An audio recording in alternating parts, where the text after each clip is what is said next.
नमस्कार, मैं अंकित आप सभी दर्शकों का आज फिर एक नए वीडियो में स्वागत करता हूं। दर्शकों, आज हम बात करेंगे कुंडली के बारे में कि कुंडली में आपकी अपनी कुंडली में धन योग बनता कैसे है। बड़े ही सरल शब्द में आज आपको मैं बताऊंगा। पाराशरी जी ने कुछ धन के सूत्र दिए हैं, उनमें से एक सूत्र के बारे में मैं आज आपको बताने जा रहा हूं। देखिए, यह होता है हमारा लग्न, जिसे हम प्रथम भाव कहते हैं। आपको मैं थोड़ा बता देता हूं कि इसे हम फर्स्ट हाउस कहते हैं, इसे सेकंड हाउस, इसे third, fourth, fifth, six, seven, eight, nine, 10, 11, 12, ये कुंडली के 12 भाव होते हैं।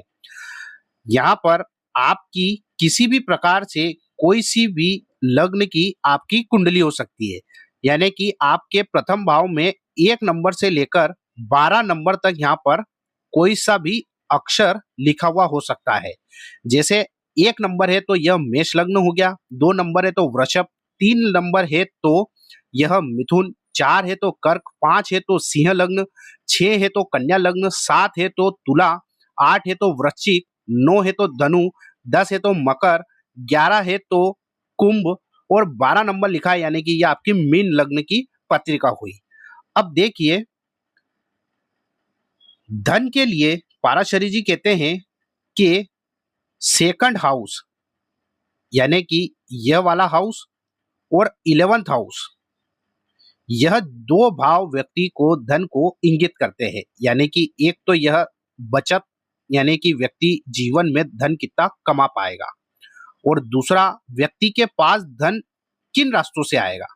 तो 11th हाउस को हम गेंस का हाउस भी कहते हैं, इच्छा पूर्ति का भाव कहते हैं, द्वितीय भाव को हम धन भाव कहते हैं, वाणी भाव कहते हैं। आज हम भाव पर डिस्कशन न करते हुए मैं आपको धन योग के बारे में बताता हूं। तो आप सीधे से शब्दों में समझिए कि यदि आपकी एग्जाम्पल के लिए मान लीजिए कि यहां पर 7 नंबर लिखा है, यानी कि यदि किसी व्यक्ति के हाथ कुंडली के प्रथम भाव में 7 नंबर लिखा हुआ है तो उसके सेकंड हाउस में यहां पर 8 नंबर आ जाएगा और यहां पर 5 नंबर लिखा हुआ होगा। अब पाराशरी जी कहते हैं कि यदि व्यक्ति के कुंडली में द्वितीयेश और लाभेश का संबंध पंचमेश व नवम भाव के स्वामी के साथ हो जाए, यह जो भाव होता है इसे हम पंचम भाव कहते हैं और इसे हम नवा भाव कहते हैं, जिसे लक्ष्मी की संज्ञा दी गई है। यानी कि यह लक्ष्मी स्थान होता है। पंचम स्थान और नवम स्थान को लक्ष्मी स्थान कहते हैं। केंद्र का भाव यह होता है 1, 4, 7, 10, यानी कि यह जो भाव होंगे यह केंद्र के भाव होंगे और यह त्रिकोण के भाव होते हैं। तो पंचम भाव और नवम भाव को लक्ष्मी स्थान कहा गया है। यदि किसी व्यक्ति की कुंडली में पंचम भाव का स्वामी, यहाँ पर जो भी, जैसे कि तुला लग्न की कुंडली है तो यहाँ पर 11 नंबर आएगा और यहाँ पर 3 नंबर आएगा।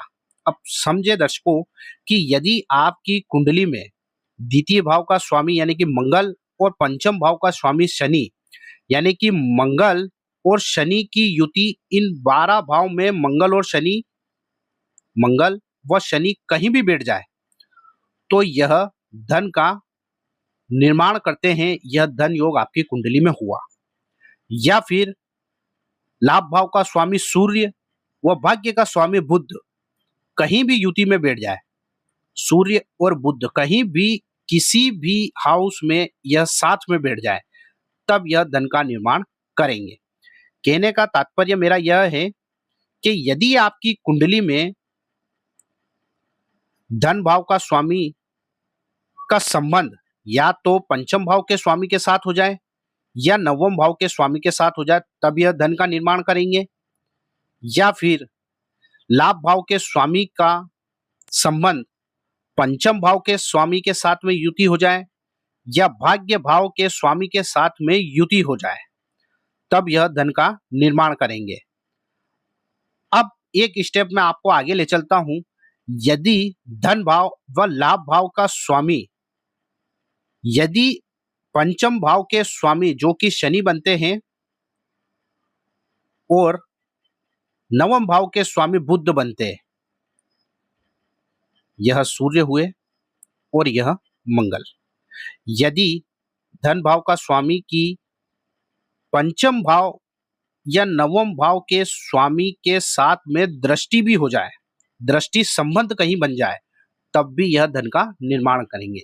या यह दोनों राशि परिवर्तन भी कर ले, मान लीजिए शनि यहाँ पर है तो शनि यहाँ बैठ जाए और मंगल यहाँ बैठ जाए, तब यह राशि परिवर्तन हुआ। और यदि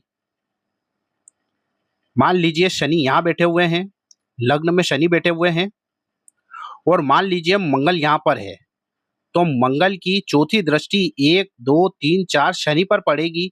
तो जब शनि पर मंगल की दृष्टि पड़ेगी तब भी यह धन का निर्माण करेंगे। कहने का तात्पर्य है कि द्वितीयेश और लाभेश, पंचमेश व नवेश यानी कि पंचम भाव और नवम भाव के स्वामी के साथ में युति में कहीं भी बैठ जाए, या इनका दृष्टि संबंध हो जाए, या इनका राशि परिवर्तन हो जाए, तब यह कुंडली में धन योग का निर्माण करते हैं। अब बात आती है धन मिलेगा कब। तो दर्शकों, जब आपको आपकी कुंडली में इन ग्रहों की महादशा चले, अंतरदशा होगी या विश्वंतरी दशा होगी, तब व्यक्ति को धन प्राप्त होगा। अब आप सपोज करो कि कुंडली में शनि और मंगल की युति 7th हाउस में, तो यह धन मिलेगा कब? आपको धन मिलेगा या तो जब शनि और मंगल की दशा अंतरदशा आएगी तब आपको धन मिलेगा। लेकिन धन आएगा कहां से? अब यह जहां युति बन रही है, मान लीजिए यह 7th हाउस में युति बन रही है, तो 7th हाउस के रिलेटेड आपको धन की प्राप्ति होगी। अब 7th हाउस काय का होता है? 7th हाउस हमारा मैरिज का होता है, पार्टनरशिप का भाव होता है, यह हमारा बिजनेस का भाव होता है। तो ऐसे व्यक्ति यदि बिजनेस करेगा तो बिजनेस से उसको लाभ होगा, पार्टनरशिप से उसको लाभ होगा, या पत्नी के सपोर्ट से ऐसे व्यक्ति को, क्योंकि शनि मंगल की युति 7th हाउस में बन रही है। यदि सूर्य बुध की युति 4th हाउस में हो, तो अब धन आएगा कब? जब सूर्य या बुध की दशा या अंतरदशा चलेगी, तब आपके पास धन आएगा। अब यह 4th हाउस में इनकी युति बन रही है, तो 4th हाउस किसको रिलेटेड? 4th हाउस हमारा होता है वाहनों का, माँ का, सुख का, संपत्ति का, घर का। तो ऐसा व्यक्ति यदि कंस्ट्रक्शन का काम करे, घर से रिलेटेड कुछ भी ऐसा व्यक्ति काम करे, घर पर रहकर काम करे, या ऐसा व्यक्ति माँ के सपोर्ट से, माँ की बात मानकर काम करे, वाहनों का काम करे, तो ऐसा व्यक्ति को जीवन में उस प्रकार, उस रास्ते से ऐसे व्यक्ति को धन आएगा। तो दर्शकों, एक सीधा सा सूत्र जो पाराशरी जी ने दिया था, मैंने आपको उसके बारे में आज बताया है।